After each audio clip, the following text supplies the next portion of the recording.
दत्तात्रेय की आत्मकथा। इसके पश्चात दत्तात्रेय जी बोले कि हे राजन, यदि सुख की इच्छा ही दुख है, जितने तुम सुख के ओर दौड़ोगे उतना ही तुमको दुख प्राप्त होगा। और जो वस्तु मनुष्य को भाती है वह उसे अपने पास रखने के लिए आतुर होता है। जो चीज मनुष्य को अच्छी लगती है उस चीज के लिए मनुष्य बहुत कोशिश प्रयास करता है, इसी से उसको बहुत दुख होता है। जो वस्तु उसे नहीं रुचती वह उसे अपने पास वह नहीं रखता। देखिए, इस पर भी एक दृष्टांत मुझे याद आ रहा है। एक चील कहीं से एक मांस का टुकड़ा चोंच में दबाए कर लिए जा रहा था। एक चील एक मांस का टुकड़ा चोंच में दबाए करके ले जा रहा था। यह देखकर दूसरे मांस भक्षी पक्षी ने उसका पीछा किया। बोले, अरे भैया, कहां लेके भागे जा रहे हो? चील ने डालकर उस मांस के टुकड़े को छोड़ दिया। बोले, जब दौड़ पड़ा तो उसने देखा कि ये तो मेरे लिए आ रहा है, तो उसने उस मांस के टुकड़े को छोड़ दिया और वह नीचे गिर पड़ा। तब जो मांस भक्षी उसके पीछे दौड़े थे वे उसे छोड़कर नीचे उतरे। चील उस टुकड़े को छोड़ने से सुखी हो गया। जब उस चील ने उस मांस के टुकड़े को छोड़ दिया, जो दौड़ने वाला चील था तो उसने उसको छोड़ दिया। बोले, अब चले जाओ, कोई बात नहीं है। चील उसी टुकड़े को छोड़ने से सुखी हो गया। इस प्रकार वह चील भी मेरा एक गुरु है। हे राजा यदु, जैसे अबोध शिशु को अपना मान सम्मान नहीं जान पड़ता, जैसे छोटा सा बच्चा हो, अब उसको तुम गालियां दे दो और चाहे सम्मान करो तो उस बच्चे को कोई असर नहीं पड़ता। उसको पता भी नहीं है कि गाली बुरी होती है कि गाली। उन्हें किसी प्रकार की चिंता व्याप्ति नहीं है। वह दशा मेरी भी है। यह शिक्षा मैंने अबोध शिशु से ग्रहण किया है। इसी प्रकार बताया कि एक शिक्षा हमको प्राप्त होती है छोटे से बच्चे से कि अगर कोई गाली दे और कोई सम्मान करे तो एक समान, और उसी से एक बालक के समान आनंद से इस जगत में विचरना चाहिए। इस जगत में जो कुछ मिला है तुमको इसी जगत में मिला है और इसी जगत में हमको आपको साथ छोड़ के जाना है। हे राजन, यह जगत दो ही को आनंददायक है, एक भोगी को, दूसरे बालक को। जो भोगी है, योगी है, उनको आनंद है, उनको किसी चीज की परवाह नहीं है, परमात्मा में लीन है। और एक छोटा सा बच्चा है, वो भी सुखी है। उन्हें दूसरे की चिंता भी नहीं, ना अपनी चिंता ना दूसरों की चिंता। एक गांव में एक कुमारी कन्या रहा करती थी। एक दिन उसके माँ बाप किसी काम से बाहर चले गए। उसी अवसर में उसके विवाह के लिए कुछ अतिथि उसके घर आए। कन्या ने सबका आसन और जल देकर बैठाया। स्वयं उन सबके भोजन के लिए घर में ओखली में धान रखकर कूटने लगी। इससे उनके हाथ की चूड़ियां बोलने लगी तो कन्या ने सोचा, ओह, यह तो ठीक नहीं, कहीं यह झनकार भी लोगों के सुनने को तो ना कहे। इस समय उसके घर में खाने के चावल नहीं है, इससे वह अपने हाथ से धान कूट रही थी और बड़ी दर्दता है। इस विचार में कि आते ही उसके एक एक करके सब चूड़ियों को निकाल लिया और हाथ में एक एक चूड़ी रख ली, फिर धान कूटने लगी। अब अकेली चूड़ी कैसे बच सकती है बताओ? जब चूड़ी हाथ में है ही नहीं है तो कैसे बजेगी? जब अधिक चूड़ी होती हैं तभी बजती हैं। अब उसने एक एक चूड़ी को निकाल करके अलग कर दिया, एक एक चूड़ी भर बची। अब तो धान कूटने लगी, बोले अब झनकार नहीं पहुंचेगी। तब अकेली चूड़ी कैसे बच सकती है? उसी समय में वहां पहुंच गया और जाकर अपनी आंखों से यह घटना देखी। तब से मैंने मन में निश्चय किया कि बहुत पुरुषों का एक स्थान में निवास करना कलह का कारण होता है। जहाँ ज्यादा लोग होते होते झगड़ा हो ही जाता है। जहाँ अधिक बर्तन होंगे तो बर्तन ही बर्तन बजेंगे। एक बर्तन होगा उसमें कैसे बजेगा बताओ? और जहाँ एक दो चार आदमी होंगे वहाँ झगड़ा नहीं होगा। जहाँ काफी लोग होते हैं वहाँ झगड़ा चालू हो जाता है। दो के एक साथ रहने से भी वार्तालाप हो ही जाता है। इससे जो विचारवान पुरुष है उन्हें चाहिए कि वे अकेले में ही रहे। यह शिक्षा मैंने उस कुमारी कन्या से ग्रहण किया है। भजन करना है अगर तो भजन अकेले में करना शुभदायक बताया है। भजन करने का अब तुम जैसे कि कहीं गांव में भजन करने के लिए बैठ जाओ तो चार लोग को हल्ला होगा, तुम्हारे भजन में मन नहीं लगेगा। इसलिए भजन करना है। भोजन भजन ये अलग बताए कि इनको अलग करना चाहिए। भजन जब सब कोई सो जाए तब भजन करना चाहिए, फिर बड़े शांति से भजन होता है। ये शिक्षा हमने कुमारी कन्या से प्रदान किया है।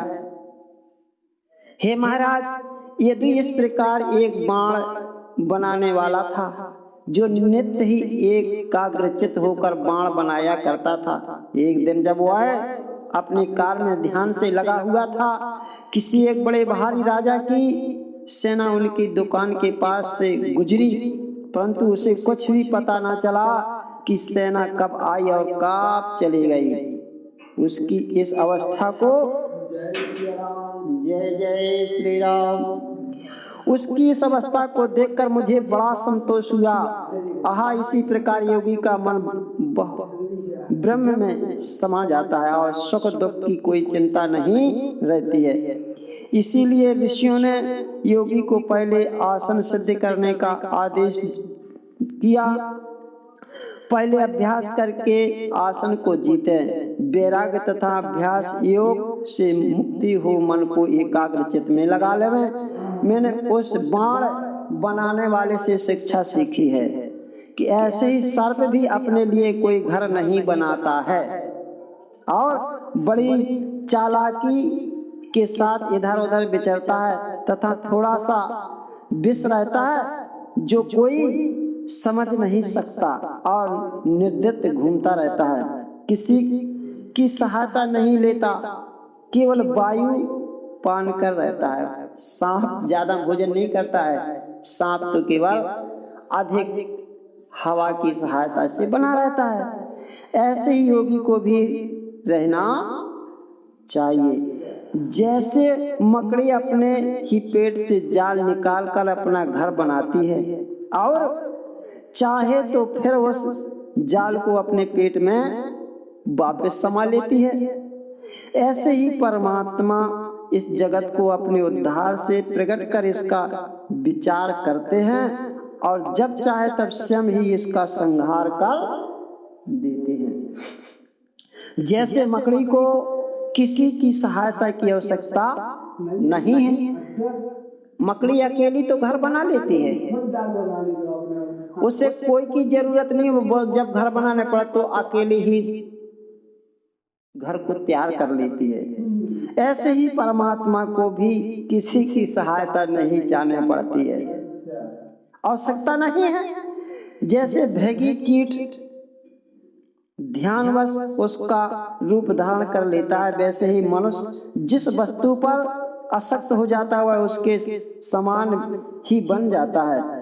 तब भगवान का ही ध्यान करके लोग भगवान स्वरूप क्यों नहीं लगा लेता है, भगवान में ध्यान क्यों नहीं लगा लेता है। इससे निश्चय कि भगवान का ध्यान करने से मनुष्य भागवत स्वरूप को प्राप्त हो जाता है। ऐसे ही मेरे 24 गुरु हमने तुमको बतलाए हैं, 24 गुरु हैं। इसी प्रकार उन सब ने मैंने एक ना एक शिक्षा सभी गुरुओं से प्राप्त की है। 25वां गुरु मेरा शरीर है, क्योंकि यह ज्ञान और वैराग्य का घर है। इसमें जो घटाव बढ़ाव है यही जन्म का कारण है। जैसे शरीर है तो जो शरीर ही छोटा हो, जब पहले था बालक थे और अब जवान हो गए, जवान होकर बूढ़े भी हो जाएंगे, तो ये शरीर अपने आप बढ़ता है और अपने आप फिर घटने में पहुंच जाता है? और इसमें जो घटाव बढ़ाव है यही एक जन्म का कारण है। ऐसे तो एक जन्म है, जन्म लिया और फिर चले गए, दूसरी जगह पहुंचे, तीसरी जगह पहुंची, इसी प्रकार ये जन्म भी है। यद्यपि इसमें ज्ञान होने से यह शरीर बड़ा उपकारी भी है, किंतु चाहे जैसा भी अंत में इसको सियार, कुत्ता, गिद्ध और कोई ही पूछते हैं। अंत में इस कारण मैं इसकी आशा त्याग कर निर्दय हो विचरण करता हूँ। हे राजन, यदि भोग की कामना से मनुष्य को अत्यंत श्रम करके धन संग्रह करना पड़ता है और भोगों की कामना ना हो तो श्रम ही क्या करना पड़े। फिर जिस देह के लिए भोग की इच्छा से धन, घर, स्त्री, दास और दासी, पशुओं का पालन पोषण किया जाता है, केवल काय के लाने, सुख के लाने। व्यक्ति साहब वो सबका जरूरत बटोरत, बोले घर बारी हो जाए तो रोटी ना बनाने पड़े। अरे रोटी से कर लो तो फिर उनको श्रृंगार है।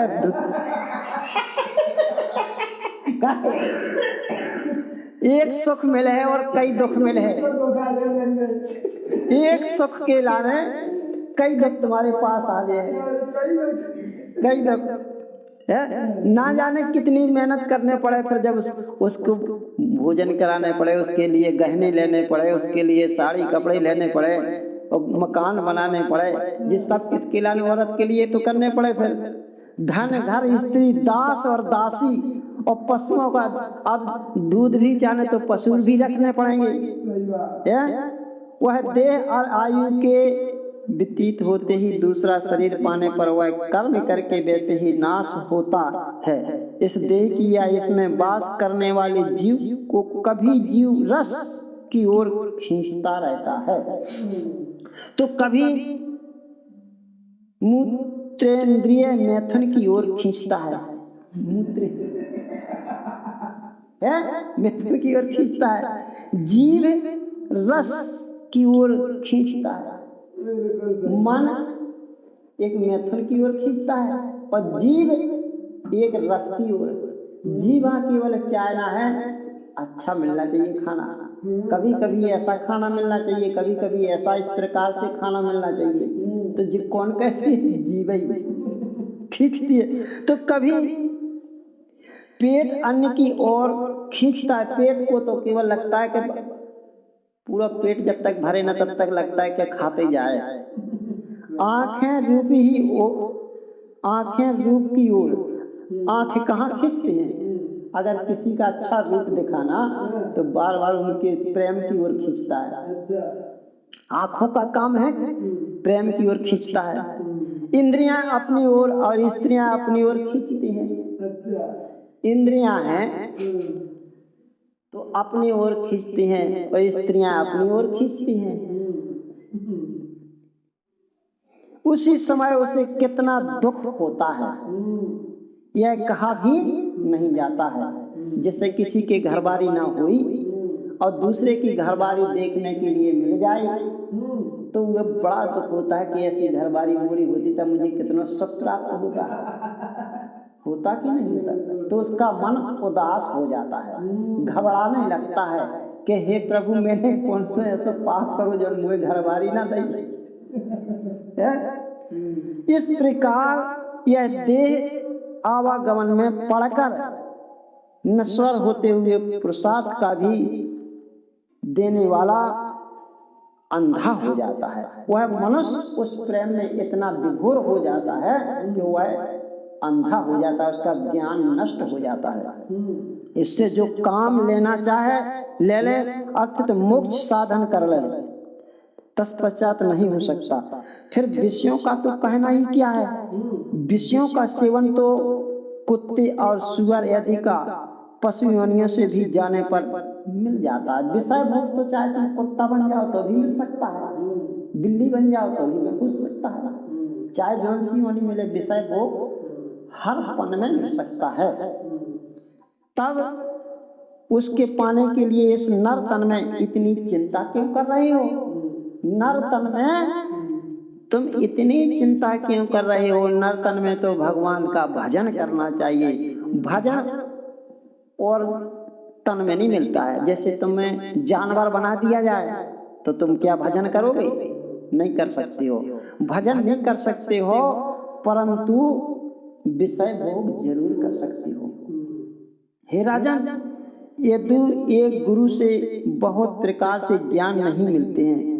एक गुरु एक ही प्रकार का ज्ञान दे सकता है। इसीलिए बताया है कि हमारे 24 गुरु हैं। ईशोपासन के संबंध में ऋषियों में भी मतभेद है। जितने ऋषि मुनि मिलेंगे उतने भी तुमको नाना प्रकार का ज्ञान प्राप्त होगा। इससे जब तक सबके विचार न देखे जाएं, केवल एक के मत से शांति नहीं मिलती है। एक गुरु बनाने से शांति नहीं मिलती है। इसीलिए बताया है कि 24 गुरु बताए, 24 गुरु से शांति मिलती है। इससे एक नहीं, शिक्षा के लिए बहुत से गुरु किए जा सकते हैं। यद्यपि शास्त्रों में एक ही गुरु की विधि कही गई है, तथापि अनेक गुरुओं की आवश्यकता है। हे उद्धव, जब दत्तात्रेय ने इस प्रकार राजा यदु को अपनी आत्मा कथा सुनाई तो महाराज यदु ने बड़ी विधि से उनका उपचार पूजन किया और फिर उनसे आज्ञा ले अपने स्थान को प्रस्थान किया। कुछ दिन बाद समय पाकर वे दत्तात्रेय के उपदेश अनुसार राज्य छोड़ चले गए।